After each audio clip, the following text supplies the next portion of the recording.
हाँ भाई, सभी को जय हिंद जय भारत। और आज आपको मैं ऐसी सक्सेस से मिला रहा हूँ।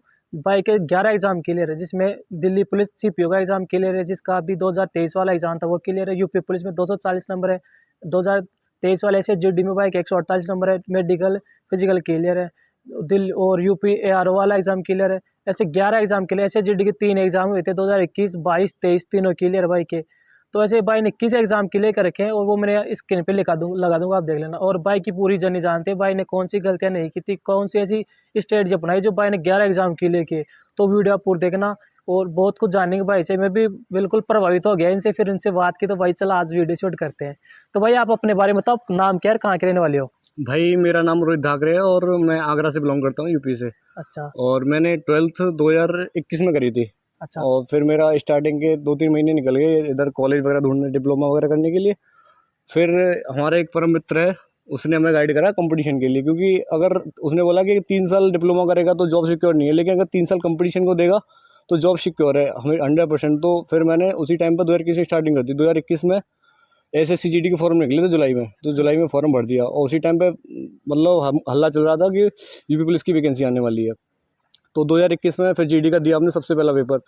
तो GD में मेरे 70 नंबर बने थे, तो मेरा हो गया था, मेडिकल हो गया था, फिजिकल हो गया था, लेकिन बाद में फाइनल में आउट हो गया, तो थोड़ा निराश हो गया। फिर फाइनल कितने गई थी 2021 में जीडी? 2021 शायद 75 के आसपास गई थी जनरल की, 75-76 में 3-4 नंबर से रह गया था। हाँ। फिर BSF RO का दिया मैंने। तो आपने जो आपने पहले एग्जाम देती है ऐसे जीडी की, तो ऐसे जीडी पहले एग्जाम देती है उसमें आपके 70 नंबर थे। और आपने तैयारी ऑफलाइन की थी या ऑनलाइन की थी? मैंने तैयारी स्टार्टिंग में तो ऑफलाइन ही करी थी, लगभग 2 साल मेरी ऑफलाइन में निकल गई, लेकिन मैंने फिर ऑनलाइन बैच लेना स्टार्ट करा 2023 में। हाँ। तब से फिर ऑनलाइन पढ़ाई करी थी। तो 2 साल आपने ऑफलाइन किया था? जी सर।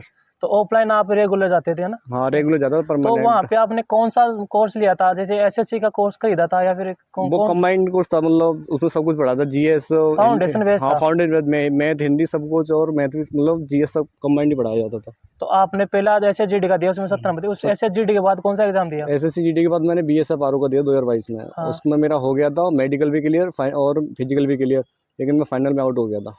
अच्छा।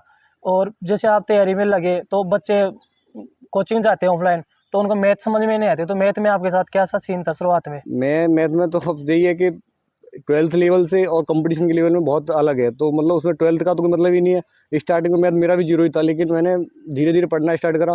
प्रीवियस पेपर लगाता था मैं SSC GD के 2019 का, उसमें मैथ 2019 के GD में बहुत मतलब लो लेवल का आता था, तो मैं उन्हीं को मैथ को लगाता था प्रैक्टिस सेट टेक्स्ट बुक से। फिर उनको लगा लगा के मेरा मैथ हो गया, मतलब अच्छा खासा हो गया था। तो आपने पहले कोर्स तो कंप्लीट किया होना चाहिए हाँ, आपने? कोर्स कंप्लीट करा था मैंने, 6 मंथ ऑफलाइन में, किया था? 6 मंथ में कंप्लीट कर लिया था मैंने तो अपना। शुरुआत में बच्चे समझ में नहीं आती है, तो ऐसा आपके साथ होता था या नहीं? हाँ, मेरे साथ भी होता था प्रॉपर।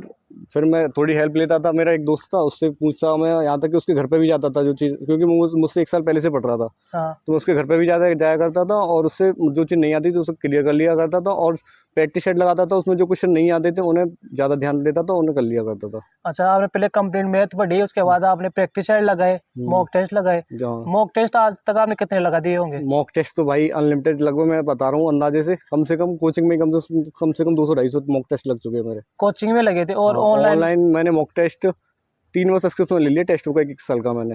हर बार कम से कम 200-300 मान लो, कम से कम 600 मॉक टेस्ट मैंने ऑनलाइन लगा लिया। RWA से लगाए थे और टेक्स्ट बुक से भी लगाया, क्योंकि RWA का थोड़ा लेवल टेक्स्ट बुक से ऊपर है। हाँ। टेस्ट हुए 600 मॉक टेस्ट? हाँ, 600 मॉक टेस्ट लगा ली मैंने, मतलब देख मिक्स लो, करके। भाई बोल रहा है 600 मॉक टेस्ट। और RWA में मॉक टेस्ट लगाते थे, ऑफलाइन कोचिंग के थे, कोचिंग मॉक टेस्ट लगाते थे, इतनी मेहनत की थी भाई ने। और प्रैक्टिस सेट बच्चे यूट्यूब पे करते हैं, तो ऐसे प्रैक्टिस सेट करते थे कि प्रैक्टिस सेट में करता था। मैंने नवीन सर का 2023 में लेना स्टार्ट कर दिया था, जो GS वाला आता था, उसे मैं अच्छा। प्रॉपर पढ़ता था, वो लिखाते थे, तो मैं कंप्लीट कर लिया। जब तक उनकी नई वीडियो आती थी उससे पहले मैं उन्हें कंप्लीट कर लिया था अच्छे से। फिर मैं जब सैटरडे की और संडे की उनकी छुट्टी रहती तो मैं उसे अच्छे से रिवाइज कर लिया करता था। नवीन सर के जो प्रैक्टिस सेट आए थे GS वाले, हाँ। हाँ। तो प्रैक्टिस सेट बच्चे मेरे को भी कमेंट करते हैं, भैया प्रैक्टिस सेट लगाने चाहिए नहीं लगाने चाहिए, करूँ या नहीं करूँ? भाई तो बहुत जरूरी है वो तो। हाँ बहुत जरूरी है, लेकिन वो उन प्रैक्टिस सेट को लगाने के लिए हिम्मत चाहिए, दम चाहिए। अब वो दम कैसे चाहिए बताता हूँ। वो दम ऐसे चाहिए, प्रैक्टिस सेट में बहुत कुछ पढ़ाते हैं वो, ठीक है, बहुत डाटा रहता है एक प्रैक्टिस सेट में। पूरी क्लास देखने के लिए आपको 1 से 1.5 घंटा की क्लास होती है, उनके 2 घंटे भी कर देते कई बार। कम से कम 1.5 घंटे की क्लास होती है, और उसमें कम से कम 2.5 घंटा मान लो रोक के, मतलब पॉज कर करके उन्हें देखते कम से 2.5-3 घंटा निकल जाता है एक क्लास को कंप्लीट करने और में। जब तक आप उनके नोट्स नहीं बनाते हो ना, अपने नोट्स नहीं बनाते हो, नोट्स बनाने के बाद उनको रिवीजन भी करना पड़ेगा। तो आप कैसी तैयारी करते थे? मैं पहले तो मैं हल्की हल्की कर लिया करता, जैसे सर करा रहे हैं तो लिखकर शाम को 3 बजे के समथिंग, और रात में रिवाइज कर लिया था 8-9 बजे समथिंग। हाँ। फिर जो मतलब जो वीकेंड आता था पूरा संडे को, उससे मैं पूरा वीक का जो होता था सबको रिवाइज कर लिया करता वो था। प्रैक्टिस सेट आने पहले ऑफलाइन कोचिंग की 2 साल, ठीक है, उसके बाद आप प्रैक्टिस सेट हाँ, पे उसके थे। बाद प्रैक्टिस से पढ़ाया, तो मतलब याद करने में और चीजें समझने में इतनी दिक्कत नहीं आई थी, क्योंकि एक हाँ। बार चीजें सारी रिवाइज कर तो चुका था। आप ये बात मानते कि पहले आपको बेसिक क्लियर होना चाहिए। बेसिक क्लियर होना चाहिए, जरूरी प्रैक्टिस है। सेट अगर कोई बच्चा बिगनर डायरेक्ट फ्रेशर बच्चा बिना सिलेबस करे प्रैक्टिस सेट करे तो सही है। उसके लिए थोड़ी तो दिक्कत होगी, क्योंकि एक बार तो चीजें समझ आई कि कहाँ बाबर चल रहा है, कौन बाबर है, कौन अकबर है। हाँ डायरेक्ट वो तो डायरेक्ट लिखाएंगे कि बाबर का जन्म कब हुआ था। हाँ, तो अब डायरेक्ट इसके लिए ये भी तो जानना चाहिए कि बाबर कौन है। पहले आपको कंसेप्ट पर तैयार होने चाहिए। आपका जो बेसिक है ना, बेसिक क्लियर होना चाहिए, बेसिक आपका कंप्लीट सिलेबस होना चाहिए। भाई ने जैसे बताया कि भाई ने 2 साल पहले ऑफलाइन कोचिंग की, भाई ने कंप्लीट सिलेबस किया 2 साल में, भाई का 6 महीने में आजकल कोर्स हो जाता है, 2 साल तक लगातार करता रहा भाई, क्योंकि भाई का बेसिक बिल्कुल स्ट्रॉन्ग हो गया था। तो आप बेसिक पे ध्यान दो। आजकल बच्चे क्या करते हैं, जल्दी करते हैं कि मेरे को 1 साल में जॉब चाहिए। भाई हलवा नहीं है दो वो 3 मैगी। साल निकल गए मेरे तो हाँ यार। मैंने अब भाई वो के आगे 18 नवंबर को आके दिल्ली पुलिस ज्वाइन कराया मैंने अभी। हाँ, अभी भाई का 125 पेज है भाई, अभी 18 नवंबर को आए थे यहाँ पे, तो आज इनसे मुलाकात हुई मेरी। तो अब भाई को कितने साल लगे भाई तैयारी में? 3 साल लग गए मुझे प्रॉपर। अब देख लो 3 साल लगे हैं भाई को, और आपको चाहिए 6 महीने में नौकरी, ठीक है। वो भी पॉसिबल है, बहुत सारे लड़के हैं, लेकिन भाई ने 3 साल में से तो है ना कि टाइम लगा इनको। 3 साल में भाई की 11 नौकरी निकली है, 11 जॉब निकाली है भाई ने। तो बहुत कुछ सीखते हैं और कहीं ना कहीं पॉइंटों में रह जाते हैं। देखो किस्मत का भी कहीं ना कहीं रोल होता है, ये चीज़ आपको माननी पड़ेगी, लेकिन आप हार्ड वर्क करो, मेहनत मेहनत करते। बहुत जरूरी है, किस्मत से आगे मेहनत से आगे किस्मत थोड़ा ना हो जाएगी। हाँ, तो ऐसे भाई ने ऑफलाइन कोचिंग की, ऑफलाइन जा रहे हो तो ऑफलाइन में आप अपना बेसिक वगैरह कम स्ट्रॉन्ग करो। कोई बैच ले रखा है, और एक कमेंट ये भी आता है मेरे पास, जैसे कि भैया मैंने RW का बैच ले रखा है, भैया मैंने केयरविल का बैच ले रखा है मैंने। CISF में मेरे 99 थे, 100 में से फायरमैन वाले में। हाँ, और जो भाई का CISF फायरमैन का एग्जाम था उसमें 100 में से 99 नंबर। मेरे 92 रॉ स्कोर था, और 7 नंबर का मेरे को नॉलेज मतलब क्लियर बात है, अब तब बताओ, आके 99 हुए अब थे किस मेरे। लेवल की तैयारी की थी भाई ने? 100 में से 99 हमेशा, लेकिन नंबर। मेरा मैथ तो इतना अच्छा हो गया था बेसिक कि हर में मेरे पूरे आउट ऑफ 100% आता था मेरा। जैसे तो मैथ रीडिंग पूरा 50 में से 85 आते, दिल्ली पुलिस में पूरे 40 में से 40 है मेरे। मैथ रीजनिंग इंपॉर्टेंट मानते हो आप? बिल्कुल। और क्या, क्योंकि हर हाँ। चीज़ में मैथ रीडिंग होना जरूरी है। अगर आप दिल्ली पुलिस की तैयारी कर रहे हो ना, तो मैथ में आपको 40 में से 40 करने की सोचो। रीजनिंग में आप कर सकते हो। देखो रीजनिंग में मेरे खुद के भी, मेरा बिल्कुल हमेशा मैं CHL के CHSL के मॉक टेस्ट देता था, सेक्शनल रीजनिंग वगैरह के। तो उसमें क्या होता था, मेरे हमेशा बट अच्छे नंबर आते थे। और लास्ट टाइम में जैसे दिल्ली पुलिस का एग्जाम आया तो फुल मॉक टेस्ट देता था और अलग से चेक्स नहीं देता था। तो उस वजह से मेरे रीजनिंग में 20 क्वेश्चन ही सही हुए, यानी 21 सही हुए थे और 4 गलत हो गए। इस वजह से मैं रीजनिंग में नंबर कट गए। तो ये आपको लॉस हो सकता है हमेशा, और कॉन्फिडेंस नहीं होना है, और तरीके से तैयारी करनी है। ओवर कॉन्फिडेंस बिल्कुल मत हो, कंपटीशन में हो, सबकी सुनो। बस जब एक बार रिजल्ट आ जाता है ना फाइनल, तो लोग तुम्हारे घर पे माला पहनाने तक आएंगे। और बताओ, बिल्कुल, वहाँ में हर कोई दोस्ती करने आएगा। सब आ जाते हैं। आप बताओ, आपका जब सिलेक्शन हुआ था, तो सिलेक्शन के बाद जो आपका रिजल्ट आया दिल्ली पुलिस में फाइनल, तो क्या सीन था घर पे? बहुत ज़्यादा सीन था, मैंने बताया भी नहीं था। हालांकि पता नहीं किसी को पता चल गया, तो मेरा फेसबुक पे पोस्ट हो गया कि इस लड़के का हो गया है, बधाई हो। हाँ। तो लोग घर पे मिलने आए, मैं फोटो सेंड करूंगा तो मैं माला पहनाएंगे मुझे। तो मतलब इतना मूवमेंट हो रहा कि पता नहीं क्या, ज़िंदगी में सबसे बड़ा यादगार पल था वो, बहुत अच्छा सीन कभी था। नहीं भूल पाऊंगा मुझे। मम्मी पापा का क्या आंखों में देखा क्या उस टाइम में, क्या सीन था मम्मी पापा के बस चेहरे पे, क्या आंखों में स्माइल बसे थी? हुए हैं, बस वो तो उनका ही किया कुछ, सब कुछ है। शब्द नहीं ये बताने के लिए ना। हम्म। बिल्कुल, ये चीज़ें देखो आपके साथ भी होगी। जब आपका सिलेक्शन होगा उसके लिए आपको बहुत सारी चीज़ें से गुजरना पड़ेगा। सिलेबस करोगे, कभी मैथ में प्रॉब्लम आएगी, कभी रीजनिंग में प्रॉब्लम आएगी, कभी GS में प्रॉब्लम आएगी। एक बार पेपर निकल जाता तो इंसान का कॉन्फिडेंस उससे बढ़ता ही जाता है। कोई फिजिकल हो या पेपर हो, एक बार जब इंसान क्लियर कर लेता है ना, तो बढ़ता ही जाता है। मेरे GD का 3 बार फिजिकल कंप्लीट है, CISF फायरमैन का कंप्लीट है, दिल्ली पुलिस फिजिकल कंप्लीट, मतलब जो दिया है कंप्लीट ही हुआ आज तक। तो आपने पहले कंप्लीट कोर्स कर लिया था, कंप्लीट कोर्स के बाद आप उन्हीं को रिवीजन करते रहे। रिवीजन कैसे करते थे आप? रिवीजन का तरीका बताओ। रिवीजन मेन चीज़ तो वही है, मॉक टेस्ट लगाता था सबसे ज़्यादा। तो वो एक मॉक टेस्ट एक मात्र एक चीज़ है, वो हर चीज़ का रिवीजन करा देगा, मैथ रीजनिंग GS हाँ। सब कुछ रिवाइज करा देगा। बिल्कुल, उसी से करता था मैं। एनालाइज कर लो मॉक टेस्ट देने के बाद। मॉक बिल्कुल टेस्ट देने के बाद एनालाइज कर लो, उससे पूरा तुम्हारा कवर हो जाएगा सिलेबस। बिल्कुल, देख लो भाई ने फिर बोल रहा है भाई, मैं हर बार किसी का भी इंटरव्यू ला के लाता हूँ तो भाई मॉक टेस्ट के लिए जरूर बोलते हैं। तो मॉक टेस्ट तो आप भाई ऐसे बोलते हैं कि भाई मॉक टेस्ट लगाते हैं तो डर लगता है मॉक टेस्ट लगाने से। डर दूर कैसे होगा किसी चीज़ का? जब किसी को होगा तभी तो डर दूर होगा। अब ऐसे तो बिना लगाए तो बढ़िया है कि लगा ही लो, उससे बढ़िया तो। मॉक टेस्ट में डर लगेगा, डर उस डर को मारना है। जब आप एग्जाम हॉल में बैठोगे ना तो हाथ कांपेगे, हाँ कांपेंगे। जब मैंने एक बात तो और है कि जब मैंने फर्स्ट उस टाइम ऑनलाइन पेपर दिया था जीडी का, तो मेरे माउस नहीं चल रहा मेरे से, इस तरीके से हम्म, हाथ काँप रहे थे मेरे। हाँ, तो वो उस डर को खत्म करने के लिए आपको यहाँ पे प्रैक्टिस के लिए मॉक टेस्ट देना है। जब आप रोजाना एक फुल मॉक टेस्ट देते हो तो आपको कॉन्फिडेंस आ जाएगा, आप उस चीज़ों से ओवरकम हो जाओगे बिल्कुल। तो आपके लिए कुछ नहीं रहेगा फिर मॉक टेस्ट हो एग्जाम हॉल में हम्म। आप बिल्कुल शांति से मॉक टेस्ट दो, एग्जाम पे बिल्कुल अच्छे से एग्जाम दोगे। अगर आपने मॉक टेस्ट नहीं दे रखे अच्छे से तो फिर आप वहाँ पे एग्जाम हॉल में फिर गड़बड़ करके आओगे। मॉक टेस्ट बहुत ज़रूरी है, मैं तो फिर बोल रहा हूँ। मॉक टेस्ट बहुत जरूरी है और रिवीजन बहुत जरूरी है, और एक प्रैक्टिस सेट। प्रैक्टिस सेट किसके? मैथ के प्रैक्टिस सेट बहुत जरूरी है। मैथ के प्रैक्टिस सेट यूट्यूब पे बहुत सारे मिल जाएंगे। आपने यूट्यूब पे प्रैक्टिस कहाँ से किए थे? प्रैक्टिस सेट में आरडब्ल्यू से लगाए थे। RW कौन से सर से? अंकित भाटी के जो मॉक टेस्ट डालते थे ना, वो उन्होंने यूपी पुलिस के भी डालते, वो भी लगाए थे मैंने। हाँ और एसएससी जीडी के लिए डाले उन्होंने, 20-20 क्वेश्चन के शॉर्ट जो आते थे हाँ। स्मॉल में, वो भी लगाए थे मैंने। एक चीज़ और बताओ आप, जैसे आजकल यूट्यूब पे स्पॉन्सरशिप करते हैं, मैं भी करता हूँ स्पॉन्सरशिप, मैं भी मानता हूँ, ठीक है।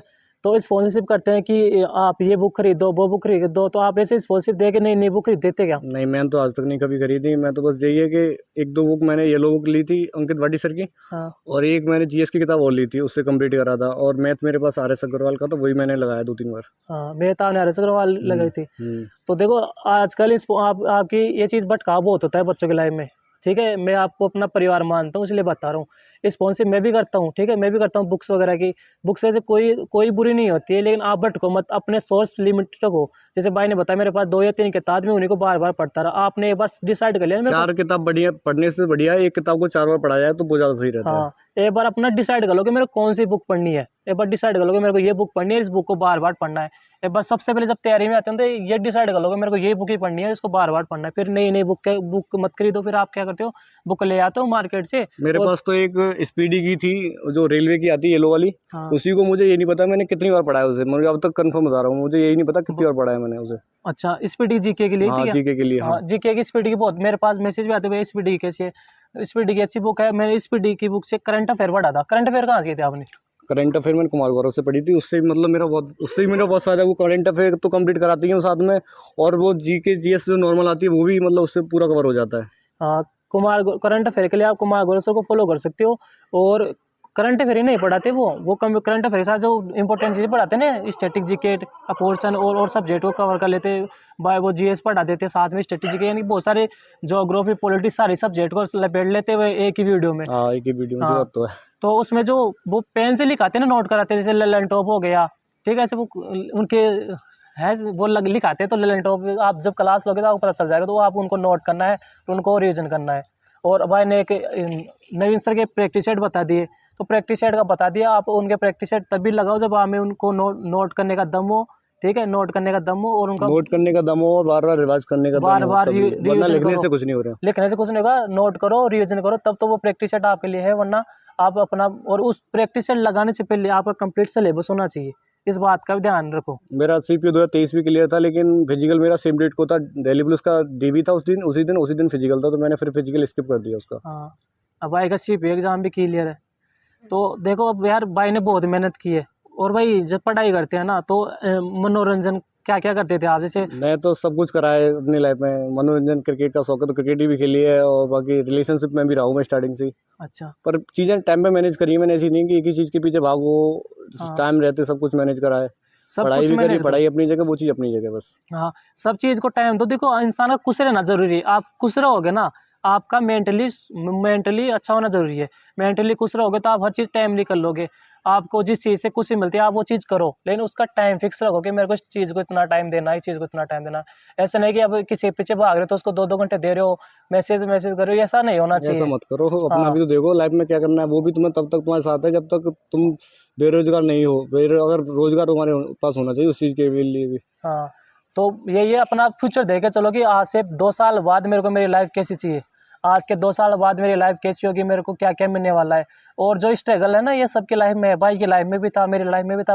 देखो जब हम तैयारी कर रहे होते हैं ना, किसी को नहीं पता कि मेरा क्या होगा। मैं तैयारी करा था, मेरे को नहीं पता था कि मेरा होगा नहीं होगा। आपके साथ आपको कॉन्फिडेंस था नहीं कि हो, ये डर मुझे सब। तो पूरा कॉन्फिडेंस था। मैं 1-2 बार फेल भी हुआ, तब भी मुझे पता था कि अब नहीं तो अब होगा, अब नहीं। मैं हाँ, बहुत बार फेल हुआ हूँ, ऐसी बात नहीं है। मेरिट में कम से कम 3-4 फाइनल मेरिट में आउट हुआ हूँ मैं तो। ये कॉन्फिडेंस कब आता है? कॉन्फिडेंस आता है जब आपके एग्जाम लगातार क्लियर होते जाते हैं, जब आप मॉक टेस्ट देते हो और मॉक टेस्ट में आपकी परसेंटाइल अच्छी आ रही होती है, तब आपको अंदर से आवाज आती है कि मेरा होगा, इस और बार मेरा होगा। तो दिल्ली पुलिस में भी हो गया था, लेकिन रिजल्ट विदल्ड हो गया। मतलब वही चीज़ है कि विदल्ड हो गया रिजल्ट मेरा, तो फिर बाद में हम लोग को बायोमेट्रिक के लिए बुलाया, तो फिर तब मेरा फाइनल रिजल्ट आया, तब मैं इतना लेट हो गया हूँ 5-6 महीने। बिल्कुल। तो देखो कॉन्फिडेंस, तब आप पढ़ाई करते हो तो वो कई बार डिमोटिवेट हो जाते हो कि अब पढ़ाई का मन नहीं कर रहा, मॉक टेस्ट लगाया करो। मॉक टेस्ट लगाओगे तो आपको पता चलेगा आप किस लेवल पे हो, आप किस लेवल पे तैयारी चल रही है। मॉक टेस्ट लगा रहे हो, मॉक टेस्ट में आके अच्छी परसेंटाइल आ रही है, अच्छे नंबर आ रहे हैं। अगर 80-85 परसेंटाइल आने लग जाए तो ये समझना आप कंपटीशन में, और 90 परसेंटाइल आने लगे तो ये समझना कि आपका कहीं ना कहीं सिलेक्शन हो सकता है, उम्मीद कर सकते हो। तो आप जिस दिल्ली पुलिस के मॉक टेस्ट लगाते थे, दिल्ली पुलिस के मॉक टेस्ट में कितने नंबर आते थे आपके एवरेज? मेरे जो मैं प्रीवियस लगाता था, प्रीवियस में थोड़ा हार्ड मैथ था, हार्ड मैथ रीडिंग मतलब बहुत लेवल का था। जो 2020 में हुआ था ना पेपर, बहुत लेवल का हुआ था, मुझे पता है। और उसमें मैं उसी में मैथ लगाता था, और मेरे जो मॉक टेस्ट में मेरे आते थे 70 के आसपास, और जो प्रीवियस में लगाता था उसमें मेरे कम आते थे थोड़े, 7 मतलब 62 65 ऐसे आते थे मेरे। लेकिन जो मॉक टेस्ट देता था, अब आप मेरे को ऐसे बताओ कि इनको ऐसी 3-4 बात बता दो जो इनके सिलेक्शन में जल्दी हो जाएगी, जो आपको लगता है कि जो 3 साल के एक्सपीरियंस में आपने क्या सीखा है। सबसे बड़ी बात तो ये है कि लोग मतलब ऐसा होता है कि 12th करने के बाद हवाबाजी में निकाल देते हैं सबसे पहले 5-6 महीने के, ये करेंगे वो करेंगे, 12th हो गई अब तो हमें टाइम वेस्ट मत करो, समय रहते ज्वाइन कर लो, कोचिंग ज्वाइन करनी कोचिंग कर लो, ऑनलाइन नहीं ऑनलाइन ले लो, लेकिन पढ़ाई जारी रखो। और जितना हो सके जल्दी सिलेबस ख़त्म करके अपना 6-7 महीने में, उसके बाद अपना मॉक देना स्टार्ट कर दो अच्छे से, और फिर उसका एनालाइज करो सबसे बढ़िया। और 1-2 बार फेल हो उससे वो तो जरूर, फेलर तो होना जरूरी है बहुत मतलब। भाई ने बहुत अच्छी बात बताई है, अपना टाइम वेस्ट मत करो, अपने टाइम को समझो, टाइम को सही जगह पे देना है। ठीक है, कोई कॉलेज ज्वाइन करता है, कॉलेज में अपने 3 साल बर्बाद कर देता है, तो भाई ने कॉलेज के साथ साथ अपनी पढ़ाई की है। कॉलेज मैंने भाई गवर्नमेंट कॉलेज से 12 वो अपनी ग्रेजुएशन कंप्लीट करी, आगरा कॉलेज से करी थी, भीमराव अम्बेडकर यूनिवर्सिटी से। उसके साथ कॉलेज भी मैनेज करा, कंपटीशन भी अपना मैनेज रखा। सब कुछ मैनेज कर सकते हो जब अंदर से आवाज़ आएगी तो यही है। और कुछ बताना चाहते हो या वीडियो एंड करें? बस ठीक है, बस ठीक है, वीडियो अच्छी लगी होगी मेरे को उम्मीद है, और भाई की बातों को जरूर फॉलो करना है। भाई ने अपनी जेन्युइन बातें बताई है। भाई मेन चीज़ जो है कि आप फेल होने से मत डरो। अगर फेल हो भी जाओ तो निराश होकर मत बैठो कि अब नहीं होगा, अब मैं प्राइवेट जॉब कर लेता हूँ, जी कर लेता हूँ, वो हमारे मन में भी आई थी। हालांकि मैं 1-2 बार फेल हो गया तो मैंने प्राइवेट जॉब भी ज्वाइन कर ली थी। तो फिर सेल्फ डाउट आते हैं कि अब नहीं, मेरे से नहीं होगा। लेकिन फेल होने के बाद तो जारी रखेगा वही इंसान सक्सेस हो पाएगा। बिल्कुल, अपनी कमियों पे काम करते रहना है, कमियों पे काम देखो मेरी कमी कहाँ रही है, अब आगे से नहीं होगा जे मैं कहाँ पे वो हूँ। कमियों पे काम करोगे तो फिर सब कुछ सुधर जाएगा। यही है, वीडियो अच्छी लगी होगी, और मिलते हैं नेक्स्ट वीडियो में। और आपको ऐसी स्टडी गाइडेंस वाली वीडियो देखनी है तो मेरी एक प्लेलिस्ट बना रखी है, वो चेक लेना ऐसी, और एक टॉपर स्टॉक नाम से प्लेलिस्ट भी है, वो बना रखी है, आप वो चेक कर लेना। ठीक है, और वीडियो लाइक कर देना। ठीक है, मिलते हैं, बाय। जय हिंद भाई सभी। जय हिंद, जय भारत।